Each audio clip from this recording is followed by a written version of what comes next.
From TC Study and My Kitchen Table, it's F1 Nation. This week, how Alex Albon celebrated his maiden podium with a dinner for one, when F1 made a right mess of having a Grand Prix at Le Mans. And your questions are finally answered on F1 Nation. Now, here he is, the man you know, the man you love, Tom Clarkson.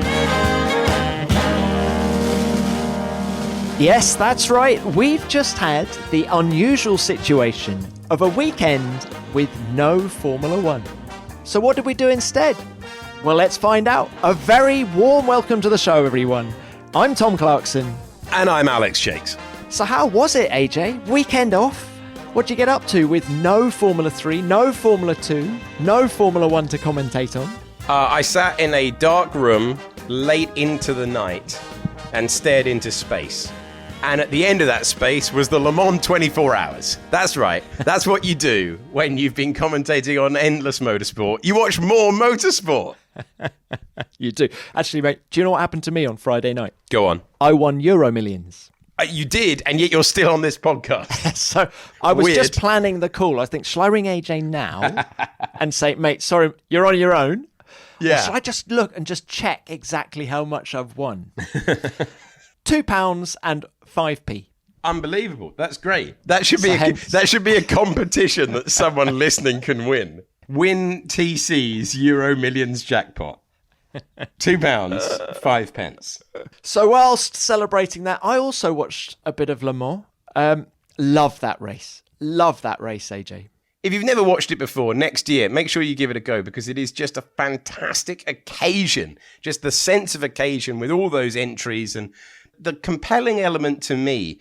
The people who are trying to win that race maybe haven't had the most straightforward racing careers. Maybe they missed a rung out of the ladder, didn't get the chance that they deserved at say, Formula One. I'm thinking maybe of someone like Alex Lynn, who was Pierre Gasly's teammate years ago in GP2. Very evenly matched with him in the 2015 season. Their careers go in different paths.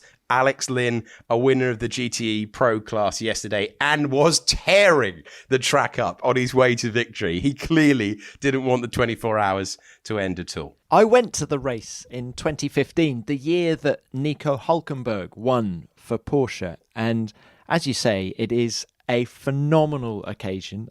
Porsche hospitality wasn't bad either, got to say. I can imagine. See, we're getting to the truth now. We're getting to the truth. It's a long old race. You need somewhere to sit down, AJ. But it was completely compelling for 24 hours. Going out at 1 o'clock in the morning and watching through the Porsche curves. And we even went right out the back of the circuit as well. It was a wonderful occasion. But of course, there was no Alonso there this year because he's won that race twice. And the only race he still needs to win to complete his Triple Crown is the Indy 500. Didn't go so well for him this year. You, AJ, commentated on the Indy 500. You've also commentated on the Monaco Grand Prix. It's true. So when are we going to see you complete your Triple Crown? That is my question to you today. Well, I think that they will lock the doors at Le Mans and they will keep them locked. You could beat Alonso to it. I also saw that one of our favourite drivers on this podcast, or perhaps I should say one of my favourite drivers, Juan Pablo Montoya, was there. No, our favourite. I'm fully on board that train. Okay, you're fully on board. Good. He was there mentoring Tatiana Calderon. Yes. Actually, big shout out to that all-female crew. And a brilliant effort as well from Sophia Flörsch and Biska Visser, who raced last year in W Series. And poor old Biska hasn't even had a championship to race in this year. She was a late call up to that team. And they got a great result on their first visit to the famous circuit. Yeah, they did a brilliant job. Helped, of course, by Juan Pablo Montoya. And what a pity not to have him in the top tier of that race in an LMP1 car yesterday. He was racing an LMP2 car. He's done that before. But I would love to have seen him in a Toyota. After Alonso quit after winning last year's race, they were after another driver. Imagine if they'd won it with Juan Pablo Montoya yesterday. He would then have completed his Triple Crown. Huge publicity. Whereas I looked at the papers on Monday morning and there's almost nothing about the Le Mans 24 hours. And I'm sure that would have been different if Montoya, ex-F1 star, had won the race. It's a brilliant event in its own right.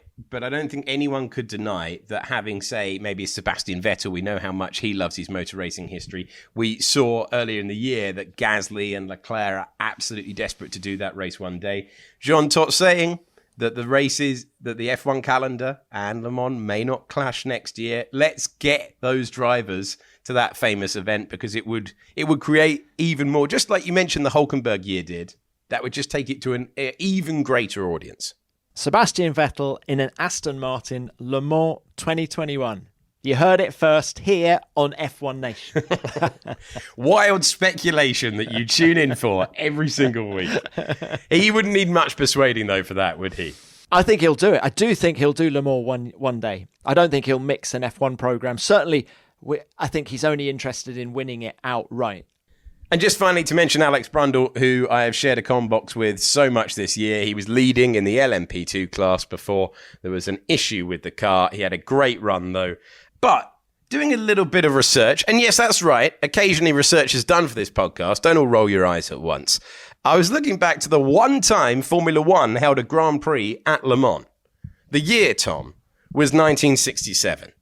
And the drivers, they were not happy. Can you remember why? They thought the long Mulsanne Straight was too dangerous.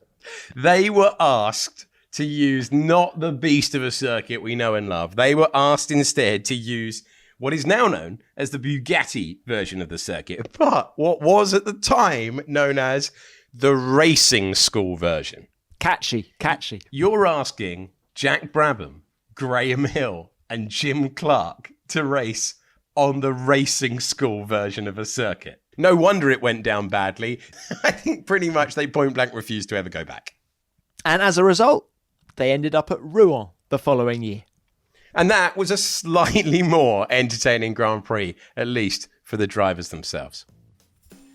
It's ad break time now on F1 Nation. Now, you might have used incognito mode in the past. We know at F1 Nation that internet privacy is important to you.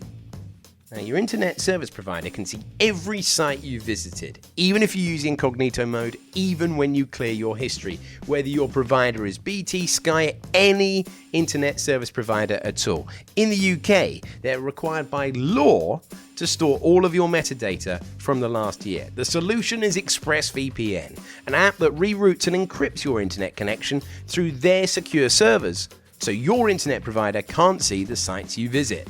Now, they gave us a chance to use ExpressVPN, and it's a great way to protect your information. It's also a great way to see shows maybe on perhaps like Netflix that aren't available in the UK, and you can do this using ExpressVPN. It's a really simple service to use. You don't have to muck around by putting in any code or anything like that. One click, you're up and running. F1 Nation has tried other VPNs. ExpressVPN has been a game changer for us. And that's not all. There are more reasons to use ExpressVPN. It protects 100% of your data with best-in-class encryption. It runs seamlessly in the background. There's no lagging or buffering. It's easy to use. As I said, tap one button, you're up and running. You're protected. It's rated #1 VPN by CNET and Wired. It's available on all of your devices, phones, computers, routers, so your whole family can be protected with just one subscription. Go to expressvpn.com/F1N and you can get an extra 3 months free on a 1-year package. That's expressvpn.com/F1N. expressvpn.com/F1N. We've now got to the bit of the show where you, the listeners, can ask some questions. And we've had this one in from Lee. And it's to you, Alex. Okay. Thank goodness. Well, he says, why do you always say you're going to do a mailbag and never do a mailbag? I've got no idea what you're talking about. There's absolutely no evidence apart from every episode in your stream where I say we're going to do a mailbag and then I might forget. Anyway, I'm glad it's been brought up because it's time for this. The Formula One Nation mailbag. First comment in is from David O'Rama. And David O'Rama, TC, says F1 Nation is the best F1 podcast bar none. It's not a question, but we decided to include it anyway. Not going to argue with you, David. Nicely played, David. Question number 2 is from John Ackers. He says he enjoyed F1 Nation, but he's got a question. Why is Callum Ilott not in the conversation as much as he should be for an F1 seat? He's been dominant in qualifying, and his relegation from first in the championship has been solely down to bad luck. Well, he's one of the Ferrari juniors, but to answer that question, I'm going to have to defer to you, AJ. Well, let's have a little look at it. Is Callum Ilott absolutely rapid? Yes. Is he a worthy contender for the title? Yes, he is. Is he a part of the Ferrari Driver Academy? That's true as well. So things are looking good for him. I think probably the reason that Schumacher and Schwartzman have been mentioned more is Schwartzman has the buzz of being the reigning Formula 3 champion from last year. Schumacher has the name Schumacher, so that's going to be inevitable. Now, I'm going to have to contend a little bit with what John said about being relegated from first in the championship solely on bad luck. He has had bad luck. They all have. This year is very open in Formula 2, but he has made a couple of mistakes, and Callum would be the first to admit this. He's stalled a couple of times. That was from his making, and he's had a spin in the dry. Is he a contender? Is he rapid? Should he be mentioned in the same breath as Robert Schwartzman and Mick Schumacher? John, you're absolutely right. He really should be mentioned in the same equation. The problem is, you'll notice there, maximum of 2 seats going in Formula 1 next year, 3 drivers in the mix. If Ilott were to win the Formula 2 title this year, do you think he'd get the promotion? Well, I've been trying to think of a diplomatic way to put this, but if Callum Ilott was to beat Robert Schwartzman and Mick Schumacher and then not get promoted, being part of the same driver academy, that would not be... I think that would leave a lot of people scratching their heads. You've got to reward the champion. It's as simple as that. I would like to see a situation where it was written in that the champion has to go to F1. So I would like to see if whoever comes out on top of those 3 absolutely should be promoted to Formula 1. But the reason we're talking about these 3, by the way, in such detail is these are 3 of the championship contenders in Formula 2. They are 3 contenders for the vacant seats, and there aren't that many in Formula 1 at the moment. There's a seat going at Haas that Ferrari potentially want to put one of their academy drivers in. There's a seat going at Alfa Romeo. So winning this championship, it's a little bit like the year where we saw Alex Albon, Lando Norris and George Russell promoted at the same time. There's a bit of a shift going on. There's a big opportunity here.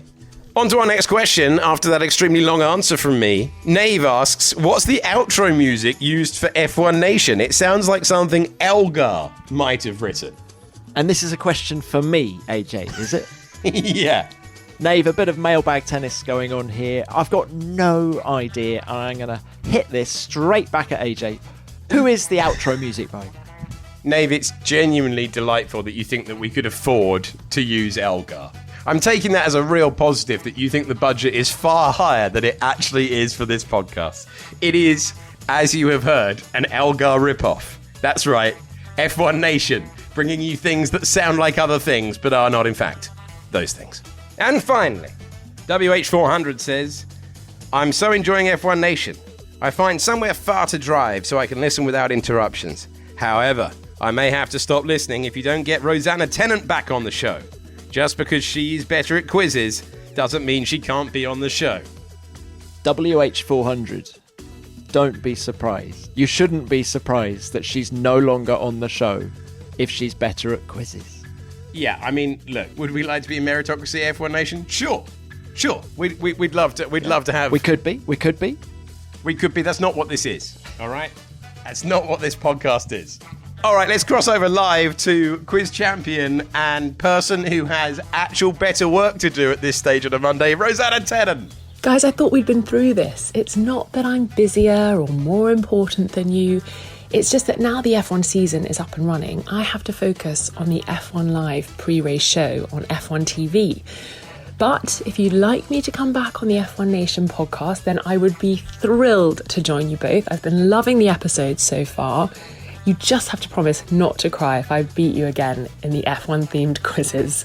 Hopefully see you soon. Well, now on F1 Nation, we have once again taken quite a while to get to the bit that you're probably listening for. Our special guest this week, the one and only Alexander Albon, speaking to Tom Clarkson in a way that he did just after he'd taken his first podium. And Alex and I were very much hoping it was going to be Tom Clarkson and Alex Jakes. But AJ, you weren't there for me, man. No, I once beat you in a quiz as well, and I too have been relegated off this podcast. I had to go on a holiday because even I was sick at the sound of my own voice at that point. Well, Alex missed you. How is Mr. Around the Outside today? I'm brilliant, thank you. Yes. Is that my new nickname? I think it's a very apt nickname, given that you do tend to go around the outside. Amazing. Is there a song called that? Like, ooh, round the outside, round the outside. Is that a song? Or am I crazy? I think it is now. No, you know this one of those Guess Who's Back? Oh, is it from that song? I'm now showing my age, Alex. I don't know.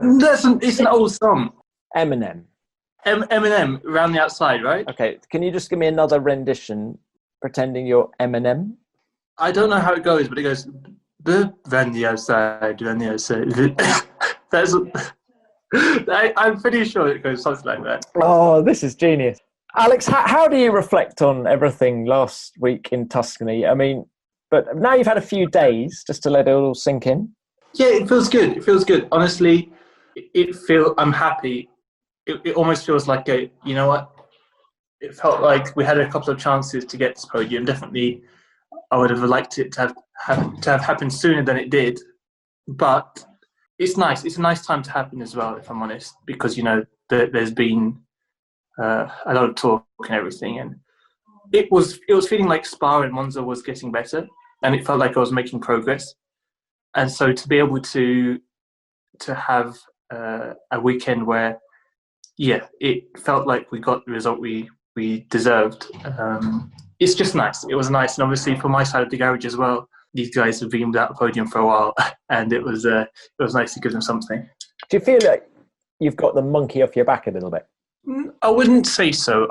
Obviously, I would say that this podium was something I really wanted.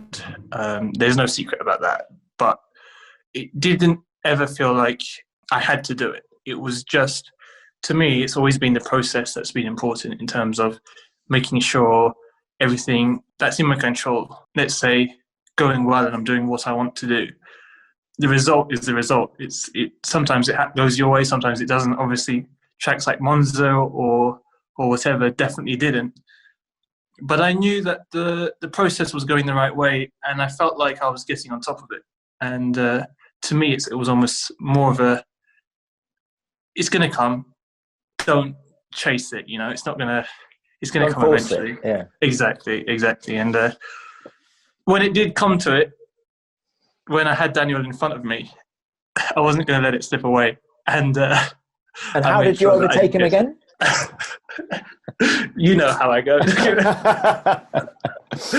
But Alex, it's a funny how Formula One works, isn't it? In that, of course, that third place was your best result in Formula One. But do you think it was your best drive in Formula One?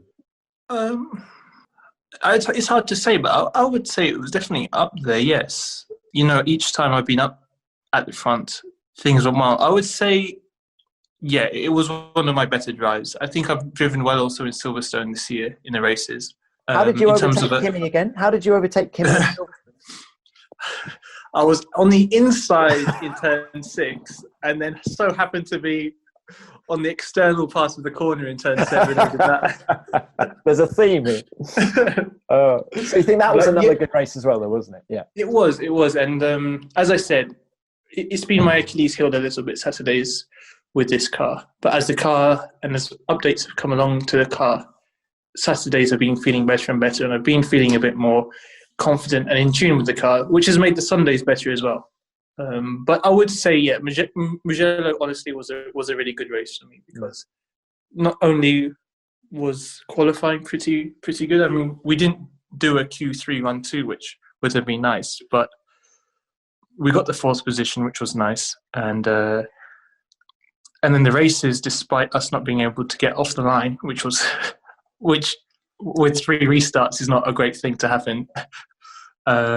It was nice that we could, you know, come back and do the overtakes on the track. How did you celebrate Sunday night? You want to know? It was actually really. It was. I wouldn't call it depressing, but we had to do a filming day at a go-kart track then on the Monday, and so I had to stay over in Italy, and I was at the hotel that I was staying all weekend in Mugello, which is to be fair, it's a nice villa, kind of one of them romantic villa hotels. But I was completely by myself. A lot of the racing drivers were there, but I was completely alone. It was a table for one, and I was the only person at the restaurant. Actually, there was a couple next to me who didn't even know me. Let's say they weren't involved in racing. They were just an Italian couple, and I had a candlelit dinner for one, and I ordered a T-bone steak, and that was it. Literally, I treated myself to a T-bone steak and a tiramisu, and then I went to bed. So it was quite tragic. I can hear the violins. I mean, but a very satisfying steak and tiramisu, because I guess it was one of the best I've had. Yeah. But yes, the steaks were good, weren't they? Yeah. I don't know if you had one in Mugello, but they were really, really good. Do you know what? Just the whole Mugello thing I loved. It was brilliant. Oh. I really hope we get to go there again next year. Yeah. I'm not sure. It worked on every level, I thought. Yes. Look, one of the things that's struck me this year is how tight all you young guns are. And I remember in Hungary when George Russell gave you that very public message of support. And then I think Lando got in touch, certainly via social media after Sunday, didn't he? Yes. Are you guys really that tight? Yes, we are. I would say you could call it the Twitch quartet. Charles, George, and Lando. We're all close. We all have our own relationships in between the four that we have. And we have group chats and things like that. So, yeah, we are close. We talk about a lot of things. I'm most probably closest with George just because of we spend so much time together. But, yes, we all want each other to do well. I think we are the young generation, you could say. Coming into Formula One, and we support each other. It's quite Formula One is a big world. Despite being as prepared as you can be, it's still, in some respects, quite daunting. And we're there for support. Obviously, they've been with me, especially. It's no secret there is some, let's say, press is hard, media is hard, and they're always there. And yeah, I mean, we talk about everything. I would say 80% of what we talk about is not to do with racing, it's to do with rubbish. But how is the wheel-to-wheel bit affected by the friendship? Not at all. You could almost say there's an unwritten rule that when you have your helmet on, there's no friendship kind of thing. And when you see a car, doesn't matter what car it is, you race it like it's anybody else. So yeah, there's no kind of, after you kind of thing. It's very much, you're fighting for position. What's normal about it for us is we've done that since karting. So, we could race each other on track, and then we're riding our BMXs around the karting paddock kind of thing. So it's quite a normal thing for you to race hard on the track and be friendly off it. There's nothing else to it. Let's throw it forward to Sochi. You had an amazing weekend there back in 2018. Last time you were on the podium, actually, wasn't it? In F2, you won the feature race, on the podium again in the sprint race. Do you fancy your chances there? It's a pretty unique circuit where if you're comfortable in that specific type of corner, so that 90-degree fourth gear corner, you'll be very quick because every corner is the same on that track. And a good example would be in F2. I felt very comfortable in them kind of corners, and we were quick. We were really fast. But then in Formula One last year, I kind of expected, I've been here before. Results were good.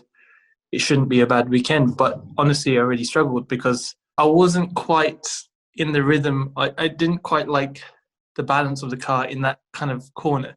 So suddenly you're complaining about 18 corners rather than a normal track where you complain about one. So that's important, and that's kind of the secret of Sochi, is because it's so similar and repetitive, you need to be confident. You need to have a good balance for that kind of 90-degree style. So yeah, in a way, yes, it's going to be. I am looking forward to it. I think we've made step forwards with the car, but at the same time, it's making sure that the car is bang on. Is it bang on in a 90-degree fourth gear corner?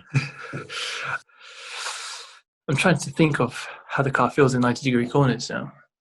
What circuits do we have 90-degree corners? I would say Because it Red Bull. certainly looked in Mugello like you'd closed the gap on Mercedes a little bit. Certainly over We did. 1 lap. I would say we're quite good in them style of speeds, though. So if you look at Silverstone and Mugello, we were strong in them races, and it's that very fast change of direction. The car feels strong. Where the Mercedes seem really quick compared to us would be the medium speed corners, and they seem like they have pretty good rear grip compared to, let's say, pretty much the whole field. So I think we'll feel pretty decent. I think we'll feel comfortable and we'll have a good balance. For instance, Spa was a good example of that. We felt like the car was behaving really well. The balance of the car was really nice, but then there are times when just the Mercedes are very quick and they can do these laps where it's a bit like, oh, okay, that's a big kick. But I'm confident we'll be happy with our car. If how the others do is not in our control, and we'll see how we are compared to them. We hope that you guys are close to them, so we have a cracking good race on our hands. And Yes. And good luck. It's lovely to catch up with you. How are you feeling, by the way, after 9 races in 11 weeks? Are you cooked? Are you feeling fresh? Where are you on that scale? Pretty cooked, to be honest. I guess it's the same for you.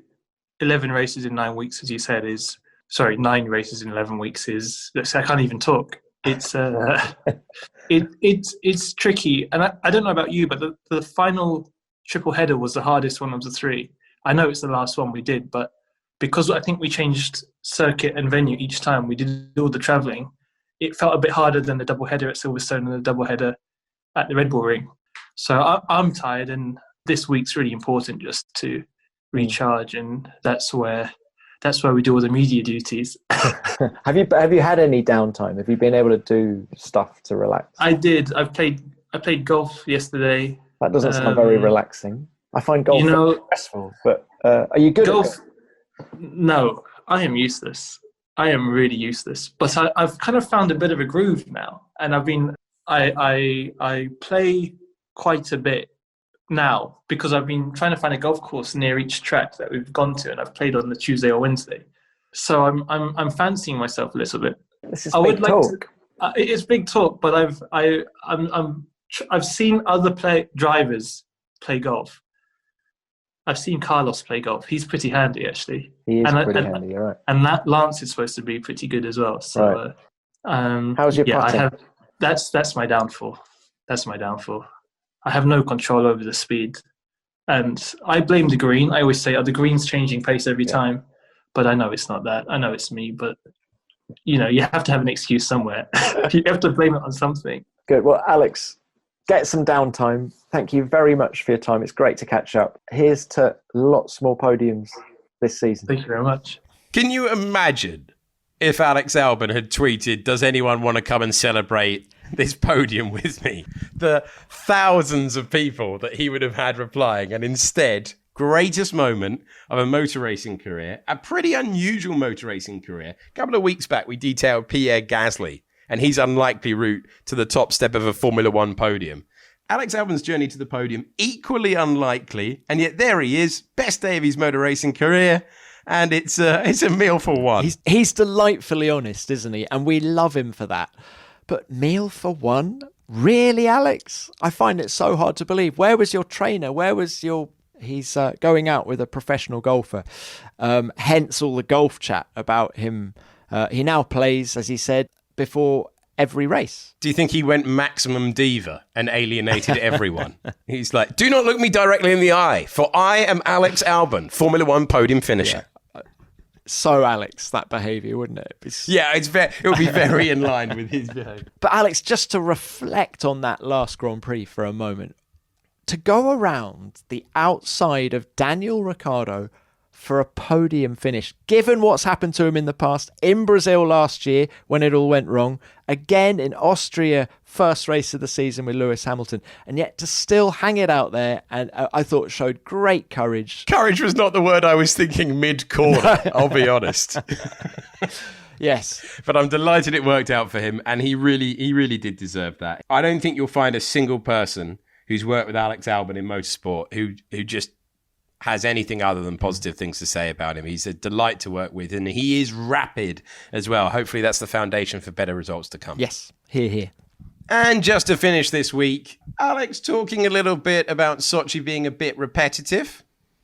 It got us thinking about our favourite Hermann Tilke circuits, and maybe let's just start with our favourite Hermann Tilke circuits. I can come straight back at you with this. Sepang in Malaysia. Love that track from the first time I went there in 1999. And it's got everything. It's fast, it's flowing, it's got overtaking opportunities. And actually, the location, it's hot, it's humid. It's a great challenge for the drivers physically as well. So it's got everything. Love that. How about you, AJ? Your favourite?